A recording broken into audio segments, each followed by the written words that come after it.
जी का हमारे चैनल में स्वागत है। आज हम लोग फिर से वैष्णव की फिसलन की एक पार्ट है राजनीति का बंटवारा, जो तत्कालीन जीवन में नगर निगम के जो वोट होते हैं उनके ऊपर दिया गया ये एक प्रहार है, एक व्यंग है जो हरिशंकर प्रसाई जी ने किया है। तो आज हम राजनीति का बंटवारा का पाठ करने जा रहे हैं। सेठ जी का परिवार सलाह करने बैठा है। समस्या राष्ट्रीय है। आखिर इस राष्ट्र का होगा क्या? नगर निगम के चुनाव होने वाले थे और समस्या यह थी कि किस पार्टी के हाथ में निगम जाता है। सेठ जी का परिवार कई करोड़ वाला है, सब देशभक्त है। परिवार के वयोवृद्ध भैया जी 5 साल स्वाधीनता संग्राम में जेल हो आए थे। वे राष्ट्रपति बनना चाहते थे, पर गांधी जी ने उन्हें नहीं बनने दिया। इस कारण वे गांधी जी से नाराज हो गए। कहते हैं, एक बनिए ने दूसरे बनिए को राष्ट्रपति नहीं बनने दिया। खैर, चौराहे पर मेरी मूर्ति की स्थापना तो हो ही रही है। अब कई एजेंसियों परिवार ने ले रखी हैं, कई चीज़ों की स्टॉकेट्स है। इस कारण देशभक्ति और बढ़ गई है। आखिर देश के धन की रक्षा भी तो करनी है, राष्ट्रीय प्रेम में कमी नहीं है। पर बिजनेस में भी एक नैतिकता होती है। यह नैतिकता है चुंगी चोरी, स्टॉक दबाना, मुनाफाखोरी करना, ब्लैक से देश का माल बेचना। अभी चंदा करके वयोवृद्ध देशभक्त भैया जी के शहीदों की स्मृति के कई लाख का बलिदान मंदिर बनवाया है, जिसमें से काफ़ी चंदा खा गए। लोग ने शक की आवाज़ उठाई तो भैया जी ने कहा, हर धंधे में कमीशन मिलता है। जब शहीदों ने खून दिया तो मैंने, जिसने खून नहीं दिया। यदि चंदे में से कमीशन नहीं खाया तो स्वर्ग में शहीदों की आत्मा को कितना कष्ट होगा। वे तो मर गए हैं, पर मैं जीवित हूँ। अमर शहीद तो मैं ही हुआ ना, वे तो अमर शहीद नहीं हुए। तो परिवार राष्ट्रीय समस्या पर विचार कर रहा है, किस पार्टी का निगम बनेगा। चुंगी को चोरी कैसे होगी? भैया जी बड़े होशियार हैं। जब आखिरी बार जेल जाने लगे तो छोटे भाई से कह गए, 10,000 रुपया अंग्रेज कलेक्टर को ब्रिटिश वार फंड में दे देना। बहुत करेंगे तो लड़ाई के ख़त्म होते होते स्वराज मिल जाएगा।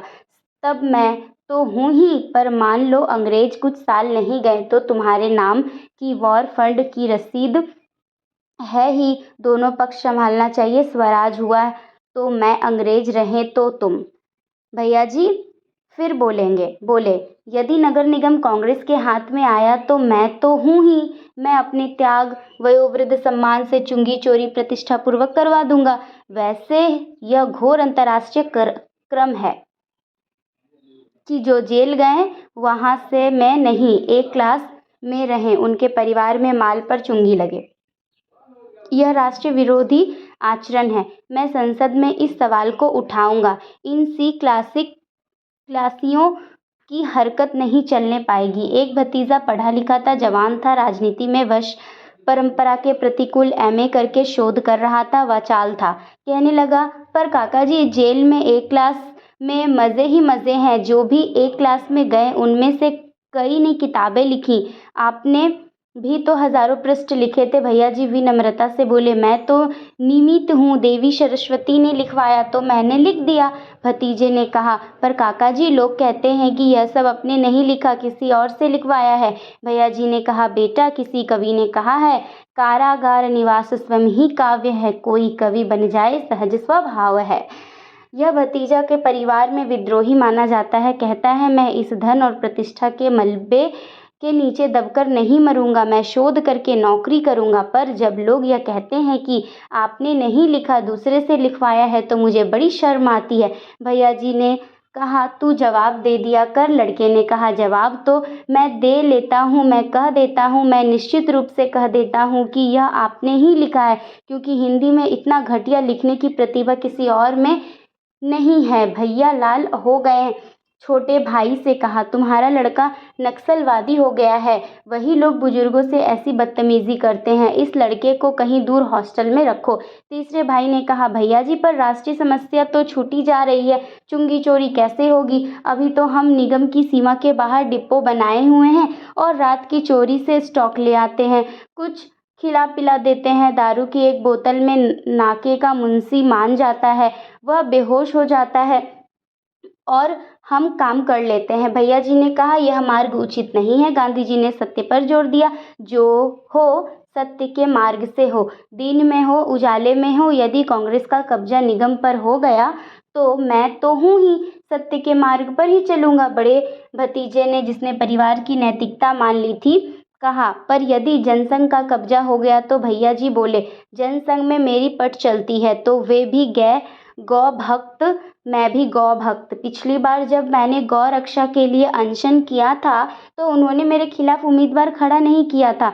वे भी हिंदी प्रेमी, वे भी राष्ट्रीय, मैं भी राष्ट्रीय। उनका निगम हो गया तो गांधी जी के सत्य के अनुसार मैं दिन में ही ट्रक बुलवा दूंगा। वही वाचाल युवक भतीजा बोला। भैया जी गुस्से से देखने लगे। उसने कहा, पर कहीं ये कम्युनिस्ट जोड़ तोड़ करके निगम पर हावी हो गए तो भैया साहब गर्म हो गए। वे कम्युनिस्ट गद्दार साले हरामजादों को देख लूंगा, सबको जेल भेज दूंगा। वाचाल भतीजा, जो मलबे के नीचे दबकर नहीं मरना चाहता था, बोल उठा। काका जी, गांधी जी ने बार बार कहा था कि कटु मत खोलो, मीठा बोलो। आप गांधीवाद हैं पर साले और हरामजादे शब्दों का प्रयोग करते हैं। भैया जी ने कहा, तू बच्चा है। गांधी जी ने वह बात पंडित नेहरू और सरदार पटेल के लिए कही थी कि मीठी बातें आपस में किया करो, हम लोगों के लिए नहीं कही थी। हम लोग तो अपने विरोधी की माँ बहन भी उतर सकते हैं। गांधी मार्ग बड़ा विराट मार्ग है, यह कम्युनिस्ट देशद्रोही है। वाचाल लड़का चुप नहीं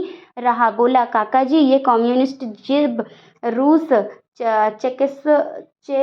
चेकोस्लोवाकिया, क्यूबा वगैरह में देशद्रोही नहीं है तो अपने देश में ही देशद्रोही क्यों है? भैया जी ने कहा, इस देश में विशिष्ट संस्कृति के कारण है। लड़का बोला, तो काका जी अपनी देशद्रोही की संस्कृति है। अब भैया जी के बर्दाश्त नहीं हुआ, उन्होंने लड़के को डांटा, तू मूर्ख है। इसी वक्त यहाँ से उठ और कमरे में जाकर इस कचरे को पढ़ जिसे तू पॉलिटिक्स साइंस कहता है। हमने भी जीवन भर राजनीति की है, 40 साल हो गए हैं, पर राजनीति को हमने कभी विज्ञान नहीं कला कहा। फिर आज़ादी के बाद राजनीति को कालाबाजी कहने लगे। अब तू इसी उम्र में राजनीति को विज्ञान कहने लगा? जा भाग यहाँ से। अब राष्ट्रीय समस्या आगे बढ़ी। एक भैया ने कहा, यदि निगम पर सोशलिस्ट पार्टी का कब्जा हो गया तो भैया जी ने कहा, ये समाजवादी हुल्लड़ करते हैं, मैं निगम भंग करवा दूंगा। भाई ने कहा, मान लो भंग नहीं हुआ तो भैया जी ने कहा, मैं सोचता हूँ। बड़े भतीजे ने कहा, मान लो चीन ने हमला करके निगम कर कब्जा कर लिया तो भैया जी ने कहा, मुझे सोचने दो। तभी भाई ने कहा, मान लो संगठन कांग्रेस का शासन हो गया तो भैया जी ने कहा, उसकी चिंता मत करो, आखिर मैं भी तो संगठन कांग्रेसी ही हूँ। यह अलग बात है कि इंदिरा गांधी के वोट खींचने की ताकत के कारण इधर हूँ और समाजवाद में विश्वास बतलाता हूँ। सारी राष्ट्रीय समस्या सामने आ गई। अब वयोयुद्ध देशभक्त आंखें बंद करके चिंतन में लग गए। फिर आंखें खोली, आंखों में देवी ज्योति थी। भैया जी ने कहा, मेरी पवित्र आत्मा से समस्या का समाधान निकल आया। तुम में से हर एक पार्टी के सदस्य हो जाओ। मैं कांग्रेस में हूँ और संगठन कांग्रेस में भी। तुम छोटे जनसंघ के सदस्य हो जाओ। फिर बड़े भतीजे से कहा, तुम समाजवादी पार्टी के सदस्य हो जाओ। फिर छोटे भतीजे से कहा, तुम कम्युनिस्ट हो जाओ। सबसे छोटे भाई से कहा, तुम मार्क्सवादी पार्टी में शामिल हो जाओ। और वह बिगड़ा लौंडा जो है वह नक्सलवादी हो ही गया है। परिवार ने संतोष की सांस ली। भैया खुश थे, कहने लगे, देखा तुमने राजनीतिक ज्ञान किसे कहते हैं। अब अपने घर में सब पार्टियां हो गई है, किसी का भी नगर निगम हो, चुंगी चोरी पक्की। हमने सारी पार्टियों की तिजोरियों में बंद कर लिया है। इस प्रकार यह पाठ यहाँ पे समाप्त होती है और राजनीतियों पर हरिशंकर परसाई जी ने व्यंग कर पूरे समाज को बता दिया है कि ये राजनीतिक की जो बंटवारे हैं वो कितनी गंदे तरीके से होता आ रहा है। और thanks for this watching video. और कुछ जानकारी के लिए टेक्स्ट करें। धन्यवाद।